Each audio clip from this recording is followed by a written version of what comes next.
All right, boys. So I want to take a few minutes to talk about Holly, the preacher's daughter, Holm. Holly Holm, at 41 years old, is currently the oldest female fighter in the UFC.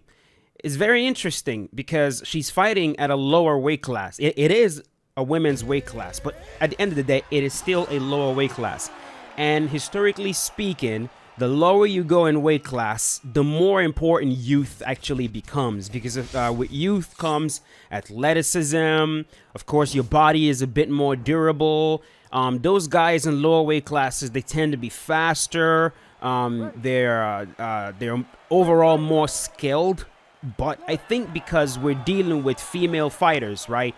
I think she can get away with being as old as she is, especially when her opponent decides to fight a sort of fight that actually in a lot of ways favors Holly Holm.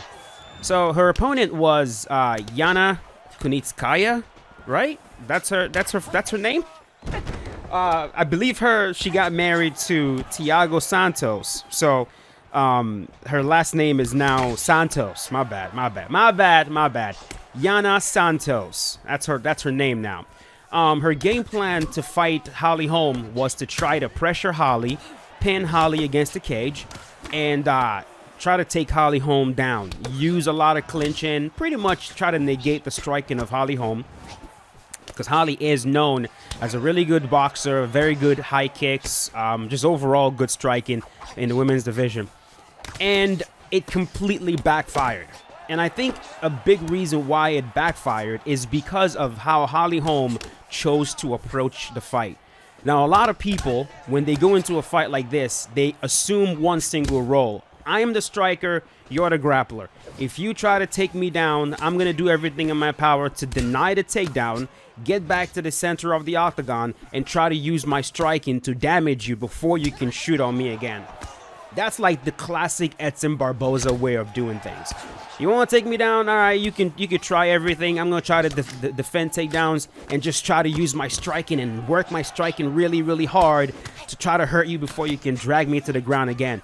But of course, it's really difficult to do that because the grappler, all they need to do is just constantly crash into you and force grappling exchanges. But what Holly did is what I personally think is the best approach, even if you are not as good as the grappler that's trying to grapple with you. Sometimes it is better to straight up engage them. Engage them right back with that shit they're trying to do. And here's a very good reason for why I think it's smart to do it. Yana, for example, just think about her training camp for this fight. Think about her training camp. She spent the whole entire time practicing this, right? The whole entire training camp was to develop this game plan where she's the girl on top. She's the girl pinning Holly Holm. She's the girl that's grappling. And probably in their mind, Holly is going to be looking to escape and move out the way. How much do you think she spent on her back in training camp? How much do you think she spent defending submissions? How much do you think she spent getting away from the cage with her being pinned against the cage? Probably very, very little. Most of her time was spent, I'm sure, in offensive scenarios where she's the one that's imposing her grappling will.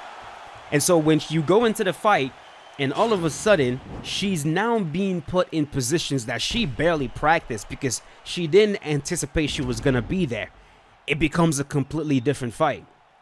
And I think unless you are a lifelong grappler, this is going to be true for a lot of grapplers. A lot of people who come into the fight because they know they're about to fight a really good striker and their whole entire goal is, let me take this guy down.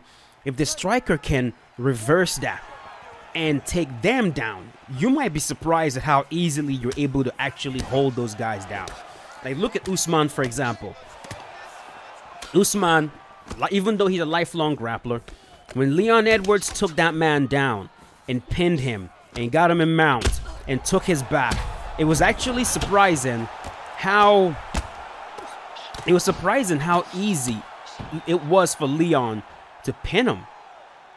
It really was. And the reason for that is, like, how often does Usman work from bottom position? because he never expects to work from bottom position in fights. Why would he? Who's gonna take him down? Who's gonna put him there? You know what I mean? And you also see this in the sport of jiu-jitsu. I see this all the time. When the wrestlers who are very good from top position, maybe they have their, really good passing, body lock passing. If you can put those guys on their back, all of a sudden it's like, what the hell? Like, dude, I thought you knew how to grapple. You realize their guard is shitty. You can easily pass their guard. They're only comfortable from very specific bottom positions, like turtle, for example. But you mount them, you get their back, and they spend the whole entire time trying to wrestle up. They give you their neck, they give you an arm, they give you a leg. It's very interesting. So Holly's game plan, as I'm doing that in this fight right now, Holly Holm's game plan of, okay, you want to take me down? All right, watch this. I'm going to turn the tides on you. It just became an easy fight for Holly. Took her down over and over again. Easily passed her guard with beautiful half guard passing. Side control. At one point trying to get crucifix. Mounted her at one point. I mean, he just dominated the fight. In a kind of fight that you expect Holly Holm to be on the receiving end of. So, really, really great job to Holly, man. I heard she signed a 6-fight contract at 41. That's crazy. And she's still trying to have a run for the title. I don't know if she's going to succeed, man. I don't know if she's going to be able to succeed. But, wish her the absolute best. Because, it's nice to have Holly Holm as champion, in my opinion. Anyways, that's going to do it. This was not going to be a long video. Hope you guys enjoyed the fight that was playing in the background as well. I was able to get one fight with Holly Holm. I actually didn't do commentary for this fight at all because I knew that I wasn't going to be able to upload it before the fight card.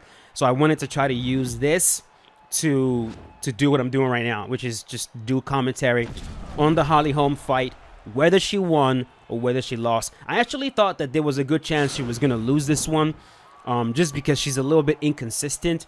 But the style her opponent chose is a style that Holly Holm is very comfortable with. Izzy-style wrestling, clinch work, just gritty fight. Holly can grind. She can absolutely grind, and she demonstrated that again. But that's going to do it, man. Hope you guys enjoyed the video. If you did, leave a like on it. Let me know in the comment section what you thought about the Holly Holm fight. Where do you think she's going to go from here? And I'll see you guys later with a brand new one. As always, stay safe, boys. Peace out. I'll see you guys later today.